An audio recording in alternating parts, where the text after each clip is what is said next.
बिस्मिल्लाहिर्रहमानिर्रहीम, अस्सलाम वालेकुम। मैं सैयद इमरान शफकत आपकी खिदमत में हाजिर हूँ। बेंच है जनाब चीफ जस्टिस ऑफ पाकिस्तान की सरबराही में 5 रुकनी जस्टिस बंदयाल जो हैं, उमर बंदयाल साहब, वो इसकी सरबराही कर रहे हैं। और justice Ijazul Ahsan, justice Jamal Mandokhel, justice Mazahar Ali Akbar Naqvi और जस्टिस मोहम्मद अली मज़र, जस्टिस जमाल खान मंदोखेल, ये इनको शायद वो सोसा बढ़ाने के लिए, सोसा समझते हैं ना, श्वें श्वें करने के लिए, या कह लें कि ज़रा बेंच का वज़न बढ़ाने के लिए इनको शामिल किया गया है। वरना अब सवाल ये है कि बेंच 5 रुकनी है जो बेंच हुआ करता है, और एक जज को निकाल के बाकी बेंच के मामलात और हालात, उनके फ़ैसले वो आपके सामने हैं। केस है अरशद शरीफ साहब के कत्ल का, और ये दबाव में एक अवामी दबाव, ये कहा भी गया कि जी के सहाफ़ी बरादरी और भी जो सिविल सोसाइटी के अंदर बड़ा एक इस्तराब था कि अरशद शरीफ के कत्ल के मामले के ऊपर, तो इसलिए हमने सो मोटो नोटिस दिया है इसका। तो क्या सवाल पैदा होता है कि क्या अदालतों को दबाव में आके सो मोटो लेने चाहिए, या अदालतों को अपने कानून के मुताबिक, ये जो वैसे तो जो सो मोटो नोटिस होता है इसकी तो वैसे मैं ज़ाती तौर पर समझता हूँ इसकी गुंजाइश ज़रा कम होती है, इसीलिए ये इख्तियार महदूद करके चीफ जस्टिस ऑफ पाकिस्तान तक महदूद कर दिया गया है। और मज़े की बात यह है कि ये इख्तियार जस्टिस काजी फ़ाइज़ ईसा साहब से डरते हुए जो है वो उधर यानी कर दिया गया है, क्या कहते हैं जी, कि महदूद चीफ जस्टिस पाकिस्तान के की हद तक, उनकी ज़ात की हद तक। और ये हम सहाफ़ियों के केस में किया गया था। ये एक पुरानी बात है, अगर आपको याद हो, जब सहाफ़ियों को मुझे आमिर मीर साहब को उठाया गया था, तो हम सहाफ़ियों ने जनाब अब्दुल क़य्यूम सिद्दीकी साहब और दूसरे दीगर दोस्तों ने एक दरख्वास्त दी थी, और वो सो मोटो लिया था काजी फ़ाइज़ साहब ने। तो काजी फ़ाइज़ ईसा साहब को इतनी नफ़रत, इतना खौफ कि उनको सिस्टम से निकालने के लिए, क्योंकि उनके ख़िलाफ़ तब वो चल भी रहे थे ना रेफरेंस, और उमर अता बंदयाल साहब की जो मोहब्बतें हैं वो पूरे ज़माने को पता है।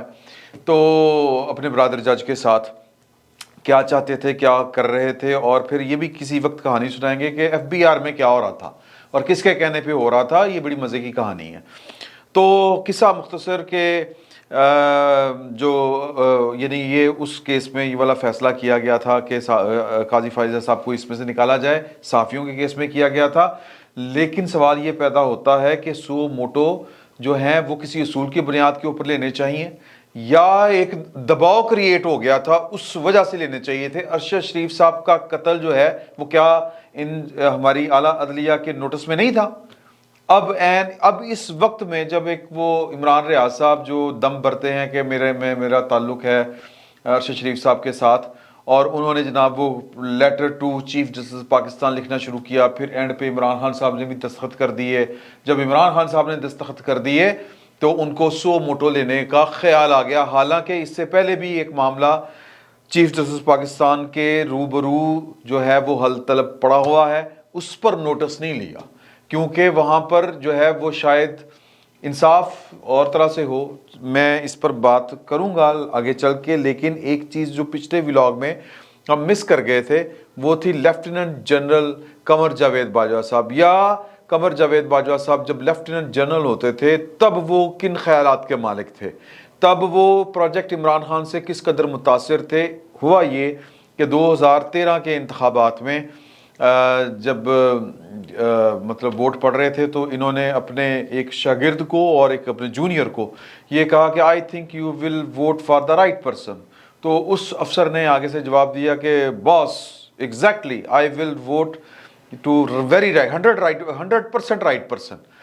तो खैर वो जब जिस दिन वोटिंग थी वहाँ पर ये वोट शोट डाल के तो गपशप कर रहे थे, लेफ्टिनेंट जनरल कमर जावेद बाजवा साहब ने अपने उसी जूनियर को बुलाया और उनके साथ बैठ के खड़े होके एक साइड के ऊपर गप्पे मारना शुरू कर दी। तो मीनवाइल इनके जो जूनियर अफसर थे जिनको इन्होंने कहा था कि राइट पर्सन को आपने वोट डालना है, तो वो उनकी बेटी और उनकी बीवी, बेटी छोटी थी, उसने वो जो कैप पहनी हुई थी वो नून लीग की थी। तो वो जनरल साहब जो थे वो नून लीग को वोट करके आए थे, वो और उनकी family. Lieutenant general Qamar Javed Bajwa साहब को वट चढ़ गया देख के। उन्होंने कहा तू तो क्या सी, मैं ठीक बंदे ने वोट पावांगा, ये किसको वोट डाला है?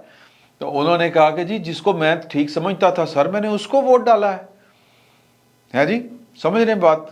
बहस शुरू हो गई, नहीं ये तो वो हैं, ये तो वो हैं, वही वो जो इमरान खान साहब, प्रोजेक्ट इमरान खान साहब या प्रोजेक्ट इमरान खान का जो प्रोपेगेंडा किया गया था, वो जो कहानियां लोगों को सुनाई गई कि ये लुट के खा गए, तो बेच के खा गए, तो इनकी जायदादें, तो ये वो सारी वही कहानियां, वही स्क्रिप्ट उन्होंने जुबानी पढ़ना शुरू कर दिया और उनको कायल करना शुरू कर दिया।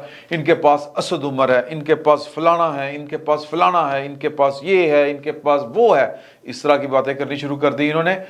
तो वो अफसर जो था वो ना माना बात, उसने कहा कि नहीं सर मैनू तो ठीक लग रही नून लीग, मैं दोनों वोट पाना है। नतीजा ये निकला कि लेफ्टिनेंट जनरल कमर जावेद बाजवा साहब आने वाले वक्तों में, जाहिर है कि आपके नॉलेज में है, वो चीफ ऑफ आर्मी स्टाफ हो गए, और किन के हाथों में, जिनके खिलाफ वो वोट पड़वा रहे थे उनके हाथों। और पूरी कहानी है ये वाली। फिर के 2014 में जब धरना चल रहा था, धरना खेला जा रहा था पाकिस्तान में, तो कोर कमांडर कॉन्फ्रेंस थी और ये पिंडी के कोर कमांडर थे, और उस कॉन्फ्रेंस में इन्होंने कहा कि जी कि देखें ये बड़ा गलत हो रहा है, हमें इस तरह का काम नहीं करना चाहिए, हमें ये नहीं करना चाहिए, हमें वो नहीं करना चाहिए, ये देखें ये पॉलिटिक्स हो रही है, वो हो रहा है।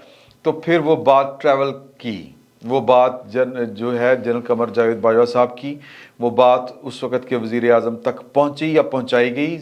कुछ कहने वाले कहते हैं, बदख्वाह जो हैं जनरल कमर जावेद बाजवा साहब के, वो कहते हैं कि वो बाई डिज़ाइन था। हालांकि वो तो मुतासर थे इमरान खान साहब से, वो मुतासर थे पाकिस्तान के उस वक़्त के chief of army staff general Ishfaq Parvez Kayani और जनरल पाशा साहब ने जो कैंपेन चलाई थी इमरान खान साहब की मोहब्बत में और दो पॉलिटिकल पार्टियों की नफरत में, तो वो उससे मुतासर थे। और नतीजा फिर वो बाद में उस अफसर का ये निकला कि वो कर्नल के ओहदे से रिटायर हो गया बेचारा, नवाज शरीफ साहब को वोट डालने के चक्कर में। तो बहरहाल वो कौन है क्या नहीं है वो शनाख्त में छुपा रहा हूँ। तो आखिर पे नवाज शरीफ साहब तक ये बात पहुंची कि ये तो बड़ा जनाब डेमोक्रेट आदमी है, ये है वो है। फिर नवाज शरीफ साहब को लेने के देने पड़े। सिर्फ जो है, मैं वैसे ही ये बात, मुझे चूंकि प्रोजेक्ट इमरान खान और इधर उधर तारीख जो है वो बाज़ औक़ात अपने आप को दोहराती है, तो इमरान खान साहब के तजर्बे के बाद पाकिस्तान की फ़ौज ने भी कुछ सीखा, और पीडीएम या ख़ुसूसन नवाज शरीफ साहब ने भी कुछ सीखा, और उन्होंने कहा कि पसंद वाली बात छोड़ें, और जो इस वक्त अब की बार हम सिर्फ सीनियरिटी के असूल के ऊपर चलेंगे, और सीनियरिटी के असूल को हज़ार मुखालफतें लेके, हज़ार मुखालफतों के बावजूद जो है वो उन्होंने सीनियरिटी के असूल के ऊपर जो फ़ैसला किया था उसी फ़ैसले पर खड़े रहे। और जनरल आसिम मुनीर साहब जो हैं उनको उन्होंने अगले चीफ ऑफ आर्मी स्टाफ के लिए अपने भाई के ज़रिए इलेक्ट किया, सेलेक्ट किया, प्रमोट किया, आप जो भी कहना चाहें। तो बस दुआ है कि अब पाकिस्तान के साथ जो है वो जनरल बाजवा साहब वाला या बाकी जो माजी में कुछ होता रहा है वो ना होता रहे। ये एक वाक़या था जो मैंने पिछले व्लॉग में इसका ज़िम्नन ज़िक्र किया था, लेकिन मैं वो आपको सुनाना भूल गया, तो ये मैंने वो वाक़या सुना दिया। अरशद शरीफ साहब और सुप्रीम कोर्ट वाले मामले के ऊपर आते हैं कि सवाल सिर्फ ये पैदा होता है कि आज सुप्रीम कोर्ट की जो कार्रवाई अरशद शरीफ साहब के मामले के ऊपर है कि मुकदमा दर्ज करें और मेडिकल रिपोर्ट ठीक नहीं है, और 7 तारीख उन्होंने दे दी है, और अगली समात की, और जो फैक्ट फाइंडिंग कमेटी बनी थी जो कीनिया तक गई, जिन्होंने जाके वो किया, क्या उसको कहते हैं, इंक्वायरी की है FIA की वो रिपोर्ट जो है वो अदालत ने मांग ली है, वो अदालत में पेश की जाएगी। उस रिपोर्ट में क्या निकलता है क्या नहीं निकलता वो 7 तारीख को पता चल जाएगा। और हमारी इतला के मुताबिक जो है वो उसमें कुछ पर्दानशीनों के नाम आ रहे हैं, और वो जो पर्दानशीन हैं वो इस वक्त भंगड़े डाल रहे हैं इस बात के ऊपर कि सुप्रीम कोर्ट ने 100 मोटो नोटिस ले लिया है, और जो भंगड़े डाल रहे हैं। अब ये सादा मामला नहीं मुझे लग रहा, क्योंकि अगर सादा मामला था तो वो वज़ीर आज़म का वो ख़त था, वो जो उन्होंने 2 मामलात के ऊपर उनको फुल कोर्ट इंक्वायरी कमीशन बनाने का, जुडिशल कमीशन बनाने का कहा था चीफ जस्टिस पाकिस्तान को। चीफ जस्टिस पाकिस्तान ने उस वज़ीर आज़म के उन दोनों खतूत को लिफ्ट ही नहीं कराई। वजह क्या है? वजह यह है कि असर ख़त्म होता है। वजह यह है कि जब पूरी सुप्रीम कोर्ट बैठेगी बतौर एक जुडिशल कमीशन के, और वो इस मामले को प्रोब करेगी 2 मामलों के ऊपर। एक मामला वो मामला है कि इमरान खान साहब के ऊपर हमला, दूसरा मामला, अब इस हमले में वो इल्ज़ाम किस पर है? वज़ीर आज़म के ऊपर, वज़ीर दाखिला के ऊपर और डर्टी हैरी के ऊपर। Dirty Harry mean general Faisal Naseer, major general Faisal Naseer, इनके ऊपर इल्ज़ाम है, यानी कि पाकिस्तान की फ़ौज के ऊपर एक तरह से इल्ज़ाम है। वो ISI के DGC हैं, लेकिन इमरान खान साहब इल्ज़ाम लगाते हैं कि मुझे ISI जो है वो कत्ल करने की, फैसल नसीर DGC है तो फिर ये ISI की ही ताकत इस्तेमाल हो रही है ना सर। अगर इमरान खान साहब को कत्ल करने की साजिश हो रही है तो फैसल नसीर खुद अकेले क्या बेचते हैं? अदारे की ताकत है ना उनके पास। तो फिर इसका मतलब है कि ये इल्ज़ाम ISI के ऊपर है। तो वो जनाब वो उसके ऊपर इंक्वायरी का वज़ीर आज़म ने कहा था कि पूरी की पूरी, क्योंकि फ़ौज को इसमें वो लपेट रहे हैं, घसीट रहे हैं और इल्ज़ाम लगा रहे हैं कि एक पॉलिटिकल लीडर बकौल इमरान खान साहब के, पाकिस्तान की सबसे बड़ी पॉलिटिकल पार्टी का सबसे मारूफ पॉपुलर लीडर, उसको जनाब कत्ल करने की ISI कोशिश कर रही है। तो लिहाजा अदालत पूरी की पूरी बैठे सुप्रीम कोर्ट और इंक्वायरी करवा ले। और सुप्रीम कोर्ट के आगे सर कौन जो है वो पर मार सकता है?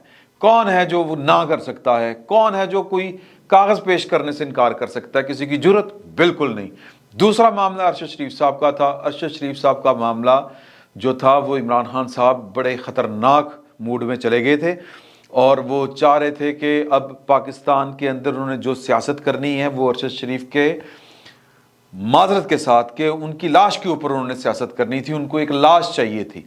तो कहने वाले ये कहते हैं कि लाला सहराई और पीछे था और जनाब ARY के जो है सलमान इकबाल साहब और इमरान खान साहब, ये सारे वो क्या कहते हैं डांडे मिलते हैं इनको एक मेस क्रिएट करने के लिए पाकिस्तान में, और पाकिस्तान की फ़ौज के ऊपर इल्ज़ाम लगाने के लिए एक लाश चाहिए थी। वो एक बहुत बड़े जर्नलिस्ट की लाश उनको मिल गई या दिलवा दी गई। तो वो दिलवाने वाले कौन हैं? ये क्या 5 रुकनी बेंच पहुंच सकता है उस तक? और इस 5 रुकनी बेंच के एक जज को निकाल के बाकी तो सर इनकी नेकनामी के गीत जो है वो पूरा पाकिस्तान गा रहा है। मैं बड़ी माजरत के साथ ये वाली बात कर रहा हूँ। तो इसी के ऊपर हम देख सकते हैं कि किसी का जी क्यों जो है वो घबरा रहा है कि फुल कोर्ट रेफरेंस, या रेफरेंस नहीं कहना चाहिए, फुल कोर्ट इंक्वायरी कमीशन बनाने में हर्ज क्या है?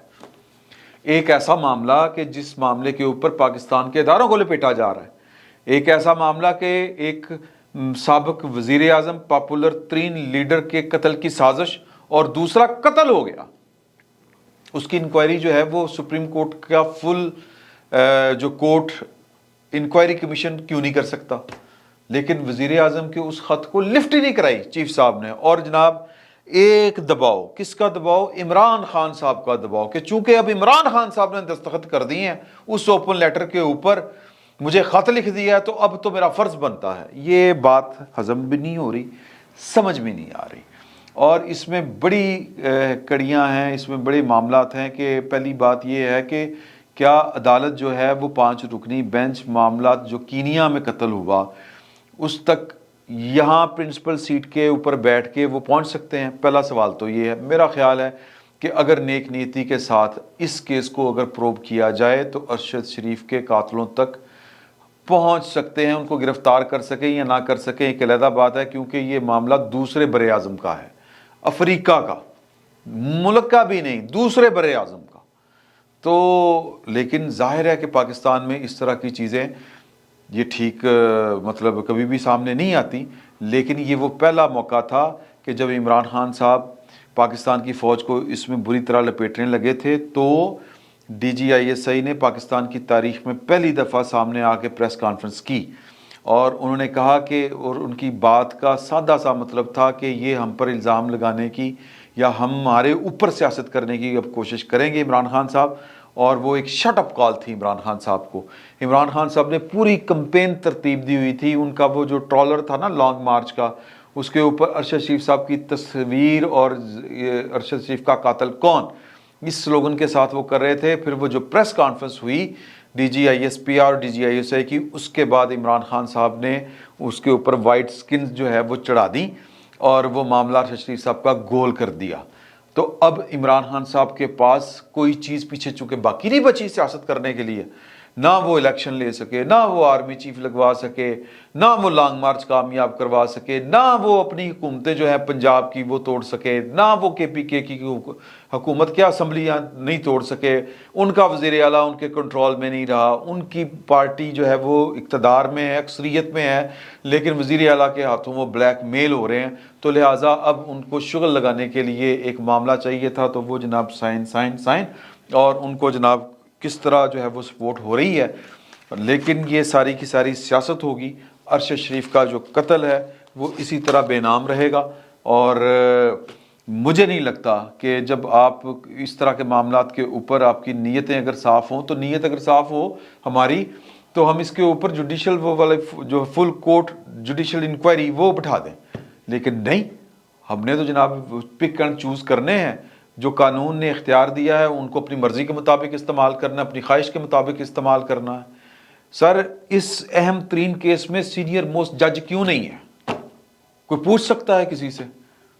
دنیا بھر میں جب بینچ تشکیل دیے جاتے ہیں تو جو سینئر موسٹ ہوتا ہے اس کی ایک خاص اہمیت ہوتی ہے، لیکن یہاں پر سینئر موسٹ کو، جس کو کہتے ہیں نا کہ کھڑے لائن لگانے کی یا ان کو سسٹم سے نکالنے کے لیے کس حد تک گئے ہم؟ تو سر لوگ جو ہیں وہ دیکھتے بھی ہیں، بولتے نہ بھی ہوں، دیکھتے ضرور ہیں، اور ایک نہیں دونوں آنکھوں سے دیکھتے ہیں اور دونوں کانوں سے سنتے ہیں۔ تو یہ میں سمجھتا ہوں کہ یہ ارشد شریف صاحب کے لواحقین کو انصاف دینے کی بجائے ان کے نام کے اوپر جو ہے وہ اپنے اپنے پوائنٹ سکورنگ ہو رہی ہے، اپنے ہیں وہ محبتیں نبھائی جا رہی ہیں، اور اپنے اپنے ایجنڈے، اپنے اپنے مقاصد حاصل کرنے کی کوشش کی جائے گی۔ اس عدالت سے اور سپریم کورٹ سے اور اس بینچ سے ارشد شریف کے لواحقین کو انصاف مل جائے، بڑا مشکل کام ہے، بلکہ ناممکن ہے۔ فی الوقت اتنا ہی، بہت بہت شکریہ۔